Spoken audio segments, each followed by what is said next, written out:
2018년도 평창 동계올림픽인데 IS라고 하는 이슬람 국가가 우리나라를 대상으로 주한미군 기지의 위치를 막 노출시키고요. 국민들 신원까지 노출시키는 이제 그렇게 하면서 테러 대상국으로 지명을 한 거지. 그 다음에 북한에 이제 계속되는 핵실험이 있지 않습니까? 유럽 국가들이 핵 공격을 피할 수 있는 대규모의 대피소가 필요하다. 이렇게 주장을 하는 겁니다. 선수단들하고 관람객을 다 옮길 수 있는 그런 대피소가 어디 있겠냐. 그 대관령의 이 터널을 생각을 한 겁니다. 길이가 21km예요. 시청자 여러분 안녕하십니까. 대한민국 안보 채널 코드 Q 인사드립니다. 오늘은 대테러 안보와 관련한 이야기를 나눠보고자 합니다. 전종석 교수님 나오셨습니다. 현장 경험과 이론을 겸비한 우리나라 대테러 분야 최고 전문가이십니다. 네. 수행하신 대테러 업무나 국제 행사 안전 업무 중에서 특별히 기억에 남는 에피소드 한두 가지 말씀해 주실 수 있으신지요? 저는 월드컵 올림픽을 온몸으로 체험을 했습니다. 2002년도 한일 월드컵하고 2018년도 평창 동계올림픽이지 않습니까? 그 월드컵은 9.11 테러 나고 난 그 다음 해에 열렸습니다. 그래서 우리나라나 일본이 테러 대책을 세우는데 긴장을 했던. 그렇겠네요. 예를 들어서 이런 겁니다. 9.11 테러 같은 그 기상천외한 그런 테러가 발생을 했는데요. 그때 그걸 이제 교훈 삼아서 경기장 주변, 숙소 주변 해서 비행기가 그쪽으로 지나간다든지 했을 때 바로 그 대공화기로 추락을 시키는 비행 금지 구역을 설정해서 주변 건물 옥상에다가 대공화기들을 다 설정했습니다. 그 정도로 테러 대책의 최고 수준으로 이제 끌어올리는 거죠. 2018년도 평창 동계올림픽인데 그 당시에 2015년도 9월달에 악명 높은 테러 단체 IS라고 하는 이슬람 국가가 우리나라를 대상으로 그 악마의 그 연합군이다. 십자군 동맹이다. 이렇게 칭하는 겁니다. 그렇게 하면서 인터넷상에 주한미군 기지의 위치를 막 노출시키고요. 그 다음에 국민들 신원까지 노출시키는 이제 그렇게 하면서 테러 대상국으로 지명을 한 거지. 테러를 선동한 겁니다. 그 다음에 이제 북한에 이제 계속되는 핵실험이 있지 않습니까? 그 당시에 미사일 발사하고 그런 걸로 인해서 올림픽 안전에 우려가 고조됐던 그런 상황이었는데 당시에 유럽이 미사일 핵실험을 핵 공격을 피할 수 있는 대규모의 대피소가 필요하다. 이렇게 주장을 하는 겁니다. 그렇게 큰 대피소가 어디에 있겠습니까? 선수단들하고 관람객을 다 옮길 수 있는 그런 대피소가 어디 있겠냐. 이런 고민을 많이 하던 차에 그 대관령의 이 터널을 생각을 한 겁니다. 길이가 21km가 터널입니다. 엄청 길죠. 깊이가 그 태백산맥을 밑으로 뚫어야 되니까 고도가 780m 달의 깊이가. 근데 이제 터널 안에서 사고가 났다든지 뭐 테러가 났다든지 또는 뭐 화재가 났다든지 그러면 승객들이 대피를 해야 되잖아요. 대피를 하려고 하면은 좌우로는 나갈 수 없는 거야. 위로 뚫고 위로 올라가야 되는 거죠. 지상으로 올라올 수 있는 터널이 따로 있는 거예요. 그 터널은 차들이 다니고 환기시설도 있고 그래서 대피소로는 안성맞춤인 거예요. 우리가 IOC 위원들하고 그다음 참가국 그 안전요원들을 다 초청해서 그 터널을 보여줬죠. 각종 비상식량이라든지 조명시설이라든지 또 음료수, 물 이런 것을 다 비치를 다 했죠. 그렇게 해서 여기가 대피소다 보여주고 브리핑하고 그렇게 했더니 굉장히 큰 만족감을 그렇게 하면서 올림픽에 이제 빠짐없이 참석을 했습니다. 그리고 그때 식중독 문제가 또 있었군요. 네네네. 겨울철 식중독이 있다는 것은 정말 상상을 못했는데 선수단에 운영 요원들이 한 7명이 집단 설사를 일으켰는데 1차 역학조사를 했는데 노로바이러스로 확인이 되었고요. 선수단한테 확산이 될 경우에 과연 경기를 제대로 할 수 있느냐 이게 가장 신경 썼던 부분입니다. 민간 요원들이 이제 집단 설사 있었기 때문에 다른 요원들한테도 확산이 됐을 수 있으니까 그 요원들을 다 빼고 군 요원들을 긴급하게 이렇게 투입을 해서 했습니다. 군이 아니었으면 이렇게 행사를 있었겠습니까? 그래서 에스토니아인 선수 한 명이 확진을 받았고요. 다른 사람은 없이 해서 안도를 했던 그 에스토니아 선수도 이미 경기를 다 치렀더라고요.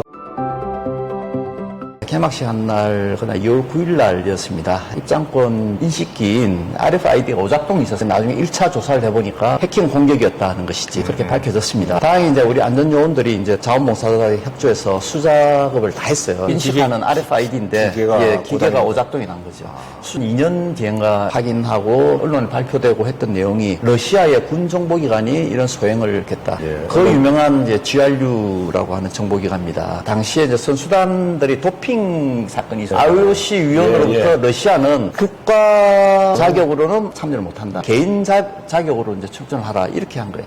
여기에 불만을 품은 거예요. 군정보기관 지하련은 공격적인 걸로 아주 유명합니다. 그렇죠. 아시겠죠? 그렇죠. 네네. 그래서 사이버 테러를 감행한 게 아니냐 이렇게 보입니다. 네. 대테러 안보는 요즘 군사 안보, 사이버 안보, 그리고 경제 안보와 함께 오늘날 국가 안보의 핵심 축의 하나로 평가가 되고 있습니다. 이 대테러 안보가 국가 안보에서 큰 비중을 차지하는 이유가 뭐라고 보십니까? 오늘날 우리가 마주하는 이제 위협은 국경 분쟁, 전쟁 이런 것도 중요하지만 테러리스트, 그다음에 국제 범죄 조직, 마약 조직, 무기, 그다음에 사이버 해커, 그다음에 보이스피싱 이런 이제 범죄 집단 이를 이제 비국가 행위자들이라고 얘기합니다. 국가와 국민들의 안전을 이제 송두리째 흔들고 있습니다. 이것이 신안보의 개념이다 이렇게 보시면 될 것 같고요. 특히 이제 2001년도에 9.11 테러, 맨하탄의 쌍둥이 빌딩이 불길로 휩싸였죠. 속절 없이 무너졌습니다. 전 세계 지구적으로 안전한 곳이 어디냐, 냉혹한 그런 그 현실을 목도한 겁니다. 최근에 이제 그 정보기관 대부분이 테러나 국민 안전과 밀접한 사이버나 이런 밀접한 업무의 비중과 역량을 키워나가고 있어요. 그래서 미국의 뭐 CIA나 아니면 영국의 MI6, MI5 대부분 서구의 정보기관들은 예산의 절반 정도를 다 대테러 활동에 쏟아붓고 있다. 그동안 그 우리나라는 테러 청정지대로 알고 있는데 그게 여전히 유효합니까? 뭐 제 생각에는 청정지대가 아니다.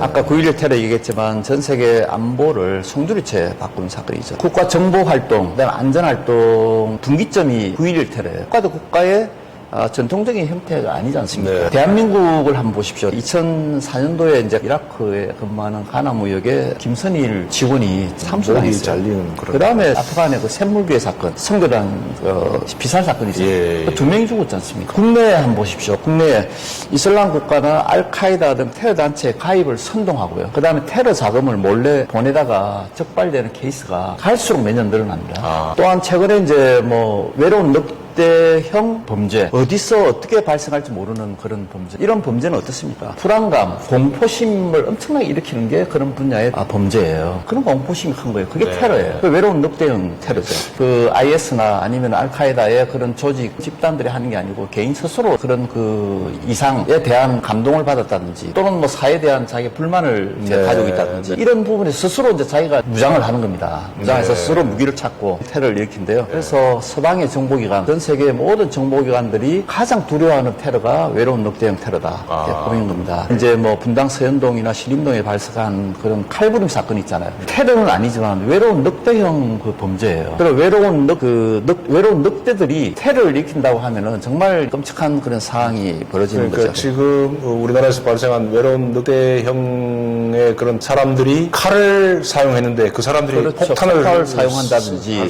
테러로 발전할 수 있는 그렇습니다. 우리나라의 현재 테러 방지 및 테러 대응 체계에 대해서 좀 설명해 주시죠. 테러 방지 체계는 테러 방지법에 다 나와 있다 이렇게 말씀을 드릴 수 있습니다. 2015년도에 파리 테러가 있지 않습니까? 그 다음 해에 2016년도 3월 3일에 이제 테러 방지법이 제정되었습니다. 중요한 부분 뭐 두 가지만 말씀드리면 대테러 활동을 전체적인 이제 조율을 하는 이제 총리실 산하의 대테러 센터가 있습니다. 대테러 센터는 국가정보원하고 경찰, 군 등 해서 여러 기관들이 합동으로 같이 근무를 하고 있고요.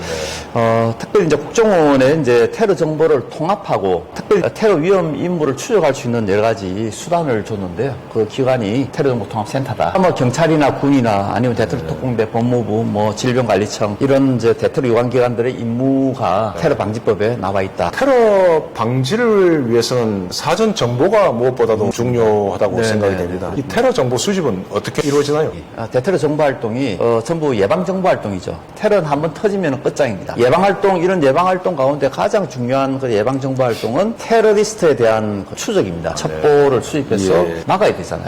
그래서 테러 방지법에 보면 국가정보원의 통신, 감청 정보 수집할 수 있습니다. 금융 정보, 테러 자금 보낸다든지 하는 그 금융 정보, 그다음 출입국 정보, 위치 정보 이런 수집 권한을 부여하고 있고요. 그다음 테러 위험 인물에 대한 추적, 조사 활동을 할 수 있다 것입니다. 정보기관들은 이제 테러 정보를 하기 위해서 첩보망을 굉장히 많이 운영을 합니다. 그래서 수집하는데요. 특히 이제 국내에 많이 들어와 있는 이제 외국인들 있잖아요. 그런 부분을 아주 예의주시하고 있다. 이제 CIA나 뭐 다른 우방 정보기관들이 주는 여러 가지 정보가 굉장히 많습니다. 잠재적인 테러리스트, 예. 국내에 입국한다든지 그런 경우 첩보를 수시로 확인해서 추적하고 있다. 경찰도 테러방지법 제정 이후에 굉장히 대터 활동을 강화하고 있는 그런 추세에 있다. 이렇게 보시면 되겠습니다. 제가 듣기로는 하여튼 정보기관들 간에 가장 협력이 잘 되는 분야가 테러 정보 맞습니다. 협력이라고. 네네네. 테러는 인류 공공의 적이지 않습니까? 네. 그러다 보니까 사회주의 국가든 민주주의 국가든 다 협력이 잘 됩니다. 그래서 예를 들어서 러시아나 중국 같은 경우도 우리나라에 테러 관련 첩보를 많이 제공을 하고 있고요. 그래서 이런 테러 부분은 국제 협력이 잘 되고 있다 말씀을 드릴 수 있습니다.